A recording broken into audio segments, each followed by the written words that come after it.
She was perfect, until the day she vanished. No note, no clue, just gone. Was it an escape, or a dark secret waiting to be uncovered? What happened to her will send chills down your spine. This is the story of the Gone Girl. The introduction image for Gone Girl captures the aftermath of a struggle in a suburban home. A broken glass, overturned furniture, and scattered papers fill the dimly lit living room, creating an air of suspense and mystery that sets the tone for the unfolding story. It was a sultry summer morning in North Carthage, Missouri, when Nick Dunn's wife, Amy, disappeared from their home. What began as a seemingly ordinary day would soon unravel into a twisted narrative of deception, betrayal, and intrigue. Their marriage, once filled with love and promise, now lay in ruins, masked by lies and secrets that neither was willing to confront. Amy was the perfect wife, beautiful, intelligent, and accomplished. Nick was the doting husband, charming, affable, and seemingly devoted. Yet, as the investigation into Amy's disappearance unfolded, it became increasingly clear that nothing about their relationship was as it seemed. The disappearance. Nick had planned to spend his 5th wedding anniversary like any other day. Amy had been acting distant for months, and the joy they once found in each other's company had withered.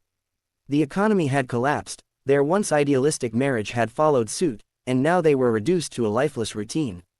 So, when Nick returned home from his shift at the bar, the small, struggling tavern he co-owned with his twin sister, Margot, he was not prepared for what he found. The living room was a mess, with overturned furniture and shattered glass scattered across the floor. Amy was gone. No note, no clue as to where she might have gone. Just gone. Nick called the police, and within hours, the search for Amy began. Detective Rhonda Boney and Officer Jim Gilpin arrived at the scene, and immediately, something felt off to them. The signs of a struggle seemed staged, too perfect.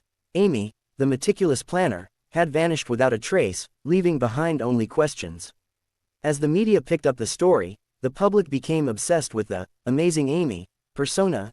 Amy was the real-life embodiment of a beloved children's book character created by her parents, a symbol of perfection that had always haunted her.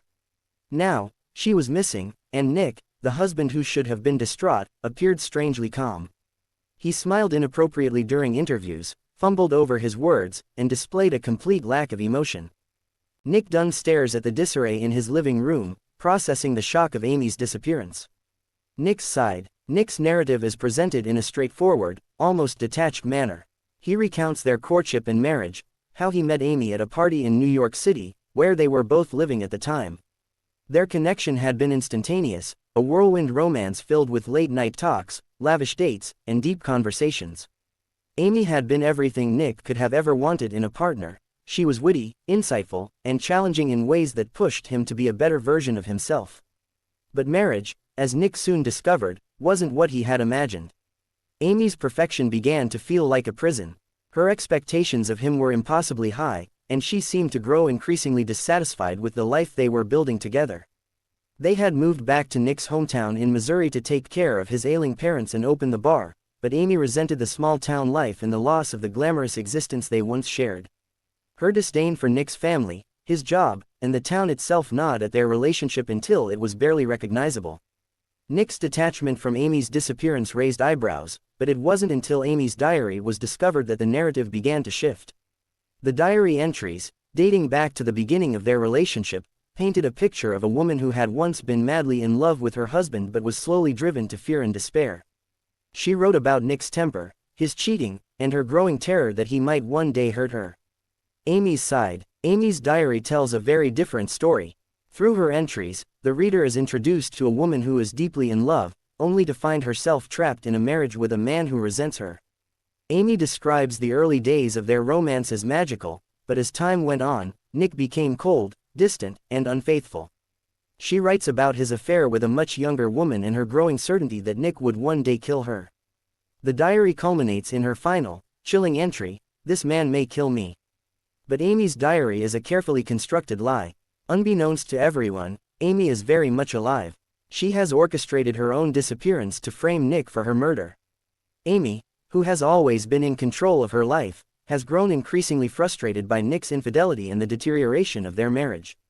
Her solution, a plan so elaborate and twisted that it will ruin Nick's life entirely, ensuring that he pays for his betrayal. She stages the scene at their house, plants clues that point to Nick's guilt, and even fakes a pregnancy to make her story more believable. She writes the diary knowing it will be discovered and used as evidence against him. Amy, hiding out in a run-down cabin, watches her disappearance unfold on the news, fully aware of her twisted plan. The investigation tightens. As the investigation continues, the pressure mounts on Nick. The police discover more and more evidence that seems to confirm his guilt. Amy's diary, his affair, and the staged crime scene all point to him as the prime suspect.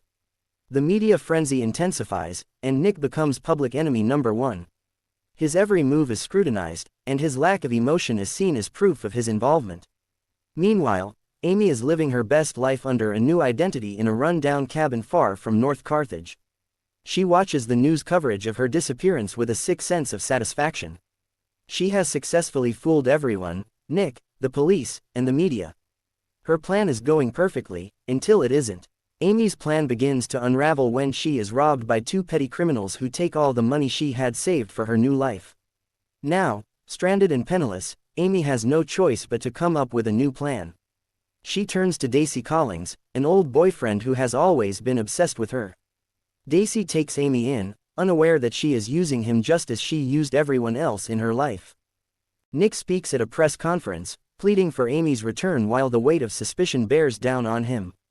The twist: while Amy is hiding out with Daisy, Nick has hired Tanner Bolt, a high-profile defense attorney, to help clear his name. With Tanner's guidance, Nick begins to turn the tide of public opinion in his favor.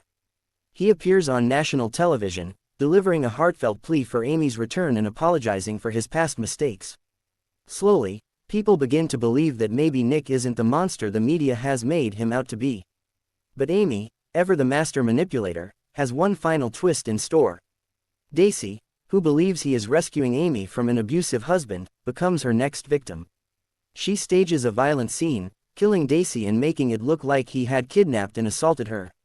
Amy returns to North Carthage, covered in blood, and tells the police that she had been held captive by Daisy, narrowly escaping with her life. Nick is stunned when Amy reappears. He knows she is lying, but he has no way to prove it. The evidence overwhelmingly supports Amy's story, and once again, Nick is trapped in her web. The media hails her as a hero, and the public rallies around her.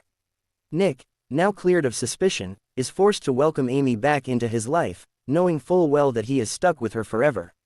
The aftermath: Amy's return brings a twisted sense of resolution to the story. The world believes that she is a victim and a survivor, while Nick knows the truth. But there is nothing he can do about it. Amy reveals to Nick that she has inseminated herself with his sperm, taken from a fertility clinic, and is now pregnant with their child. Trapped by the responsibility of fatherhood and the knowledge that Amy will never let him go, Nick resigns himself to the nightmare that his life has become.